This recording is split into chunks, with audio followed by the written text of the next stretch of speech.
सुधा और राजेश की शादी को हुए 10 साल गुजर चुके थे। कई अस्पतालों की चक्कर काटने और मंदिरों में माथा टेकने के बावजूद उन्हें संतान का सुख नहीं मिल पाया था कि फिर एक रात वो दोनों किसी मंदिर से लौट रहे थे कि तभी रास्ते के किनारे उन्हें एक छोटा बच्चा रोता हुआ दिखाई देता है। ये देखो भाग्यवान, इस बच्चे को कोई यहाँ अकेला छोड़ गया है। अरे, यहाँ तो दूर दूर तक कोई दिखाई नहीं देता। शायद भगवान चाहता है कि इस बच्चे की परवरिश हम करें। तुम बिल्कुल सही कहती हो। इस बच्चे को यहाँ छोड़ना ठीक नहीं है। इसे हम अपने साथ घर ले जाएंगे। राजेश और सुधा उस नवजात शिशु को अपने घर ले जाते हैं और उसकी परवरिश शुरू कर देते हैं। लेकिन कुछ समय बाद सुधा माँ बन जाती है और एक बेटे को जन्म देती है।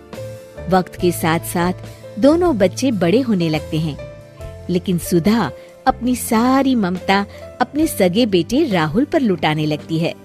आज हमने अपने बेटे राहुल का एडमिशन इस शहर के सबसे बड़े स्कूल में करवाया है। और गोपाल, उसे कहाँ पढ़ाओगी? अरे वो पढ़ के क्या करेगा, उसका तो पढ़ाई में मन ही नहीं लगता, सारा दिन मस्ती करते रहता है।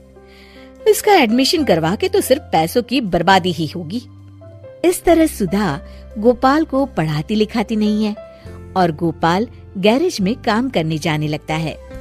वक्त के साथ साथ दोनों लड़के बड़े हो जाते हैं और राहुल की शादी हो जाती है। माँ जी, आप काम करने में कितनी सुस्ती दिखाती हैं। खाना खाते समय तो आपके हाथ बड़े तेज चलते हैं। 2 वक्त की रोटी तो मजे से खा लेती हो, पर कभी सोचा है कि वो खाना कहाँ से आता है? आधे घंटे के अंदर ये काम खत्म हो जाना चाहिए।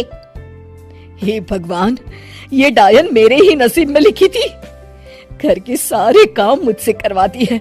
इसने तो मेरा जीना हराम कर रखा है। पर अपना दुख कहूँ भी तो किससे? मेरा बेटा तो इसी के तलवे चाटता है। क्या सोचा था और क्या हो गया।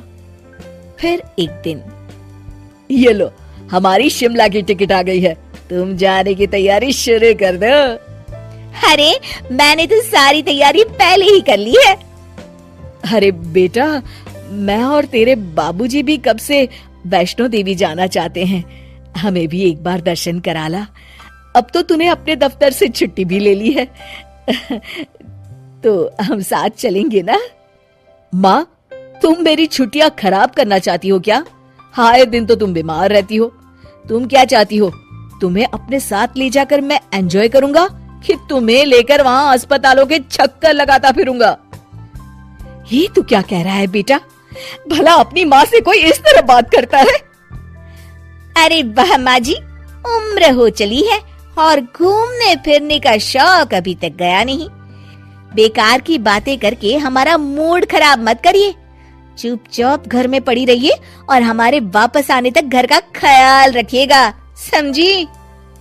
अगले दिन राहुल अपनी पत्नी को लेकर शिमला घूमने चला जाता है। इस तरह अपनों के साथ होकर भी सुधा अकेली पड़ जाती है। हालांकि गोपाल अपने माता पिता की सेवा करता था, लेकिन सुधा तो अपने बेटे राहुल के मुंह में अंधी थी। ठीक 1 महीने के बाद, सुनिए जी, अब हम ये घर बेच देते हैं और मेरे मायके में घर लेके वहीं रहेंगे। वैसे भी मेरा मन यहाँ नहीं लगता।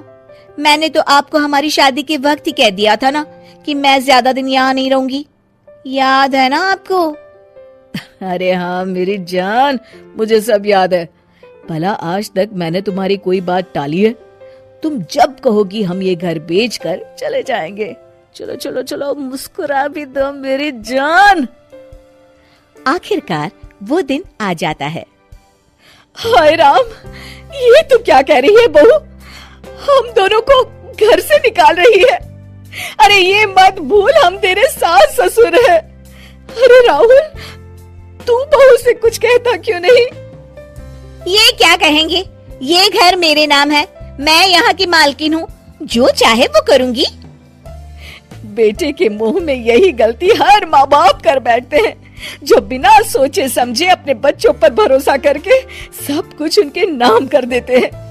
हमसे भी यही गलती हो गई, वरना आज ये दिन ना देखना पड़ता। अब तो देख लिया ना, चलिए अपना बोरिया बिस्तरा उठाइए और यहाँ से चलते बनिए। राजेश और सुधा रोते हुए वहां से जाने लगते हैं। तभी वहां गोपाल आ जाता है। अपने माता पिता को इस हालत में देख उनके बिना कुछ कहे सब समझ जाता है। माँ, पिताजी, आप लोग मेरे साथ आइए, अभी आपका ये बेटा जिंदा है। लेकिन बेटा, चिंता मत करिए, आप दोनों के आशीर्वाद से मैं इस लायक बन चुका हूँ कि आप दोनों के सर पर एक छत और साथ ही 2 वक्त सुकून की रोटी खिला सकता हूँ। अपने प्रति गोपाल का समर्पण और कर्तव्य निष्ठा देख सुधा और राजेश की आंखों में आंसू आ जाते हैं। चुग चुग जी मेरे लाल,